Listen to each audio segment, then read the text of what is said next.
আরে ওটা আব্বাস না? হ্যাঁ, ওটা আব্বাসই তো। যাই দেখি তো কি করছে। আসসালামু আলাইকুম আব্বাস ভাই, কেমন আছো? ওয়ালাইকুম আসসালাম।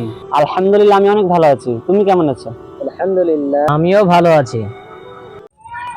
আব্বাস ভাই, তুমি সবসময় টাকার পেছনে দৌড়াও কেন? ভাই, টাকা ছাড়া কিছু চলে? আমি যদি ধনী না হয়, মানুষের জগতে আমার দামই থাকবে না।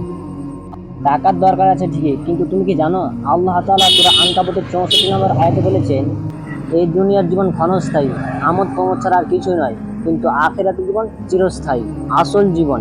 এই যে সামনে কবর দেখছো, এখানে অনেক টাকাওয়ালা শুয়ে আছে, কিন্তু তাদের সঙ্গে তাদের টাকা যায়নি, গিয়েছে শুধু তাদের সৎ আমল। আচ্ছা, তাই নাকি? তাহলে কি এই দুনিয়ার সব চেষ্টাই ব্যর্থ? না, ব্যর্থ না। আমাদের দুনিয়ায় চেষ্টা করতে হবে, কিন্তু সেটা আল্লাহকে খুশি করার উদ্দেশ্যে। নামাজ, রোজা, সৎ কাজ আর মানুষের হক আদায়, এগুলোই আসল সম্পদ। দুনিয়ার টাকা তো এখানেই থেকে যাবে, কিন্তু সৎ আমল আখিরাতে যাবে।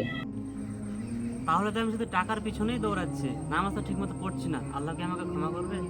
তুমি জানো রাসূল সাল্লাল্লাহু আলাইহি সাল্লাম বলেছেন, সব থেকে উত্তম ওই ব্যক্তি যে ব্যক্তি পাপ করার পর আল্লাহর নিকট ক্ষমা চায়, তাহলে অবশ্যই তোমাকে আল্লাহ ক্ষমা করবে। এখনো সময় আছে বন্ধু, আজ থেকে শুরু করো, দেখবে দুনিয়া তো শান্তি পাবে আর আখিরাতও সফল হবে। তুমি ঠিক বলেছো সোহেল ভাই, আসল সফলতা হলো আল্লাহর সন্তুষ্টি। ইনশাআল্লাহ আমি আজ থেকে আল্লাহর ইবাদত করব। তাহলে দেরি কেন? চলো, আজান হচ্ছে, নামাজ পড়ে আসি।